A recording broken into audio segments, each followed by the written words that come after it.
আসসালামু আলাইকুম, আমি ফারদিন ইসলাম নিলয়। তো আজকে সকাল সকাল বেরিয়ে বললাম ক্লাসের উদ্দেশ্যে। যদিও আমার আজকে ক্লাস শুরু হবে 10টা 20-এ, কিন্তু আমি বাসা থেকে কিন্তু অনেক আগেই বেরিয়েছি। কারণ হচ্ছে আমাদের এখান থেকে কিন্তু যেতে প্রায় 40 মিনিটের মতো সময় লাগে। তো দেখতে দেখতে বাইরের ওয়েদারগুলো অনেক বেশি সুন্দর লাগছিল সকালবেলা। তার পাশাপাশি কিন্তু সকালে একটু একটু ঠান্ডাও ছিল। তো দেখতে দেখতে কিন্তু চলে আসলাম ময়মনসিংহ। তো এইখান থেকে কিন্তু সিএনজি থেকে আমরা নেমেই কিন্তু রিক্সা নিয়ে নিলাম কলেজে যাওয়ার উদ্দেশ্যে। আর একটু ওয়েদারটা দেখছিলাম। ওয়েদারটা সকালের আসলে অনেক বেশি সুন্দর লাগে। যদি আপনারা সকালে উঠেন তাহলে কিন্তু আপনারা সেটা উপভোগ করতে পারবেন।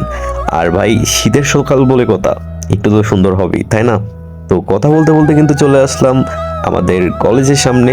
ক্যাম্পাসে এন্ট্রি নেওয়ার পরেই কিন্তু এই পরিবেশ দেখে কিন্তু আসলেই ভালো লাগা কাজ করে। ওই যে আমাদের ডিপার্টমেন্ট দেখা যাচ্ছে, তো আমরা ডিপার্টমেন্টের দিকে যাব।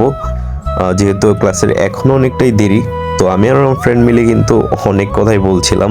তো আমার বন্ধু আমাকে কিছু বিখ্যাত ডায়লগ দিচ্ছিল, তো চলুন সেগুলো আপনাদেরকেও শোনাই। আমি এদের কোনো মেয়ের দিকে তাকাই না, তাকাইলে ওরকম ভাবে তাকাই না। কারণ আমার মামা মারে অনেক সুন্দরী কে বিয়া করাবো, যেটা সুন্দর মেয়ে ক্যাম্পাসে নাই। তো বিখ্যাত ডায়লগ শোনার পর চা খেলাম দুজনে। চা খাওয়ার পর কিন্তু আমরা এখন ক্লাসরুমে চলে যাব।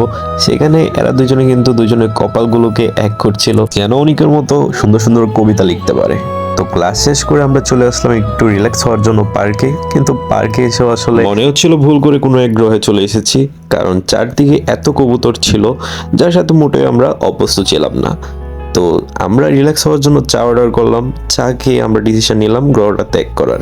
তো গাইজ, আজকের ভিডিওটি এ পর্যন্তই। সবাই ভালো থাকবেন, সুস্থ থাকবেন। আল্লাহ হাফেজ।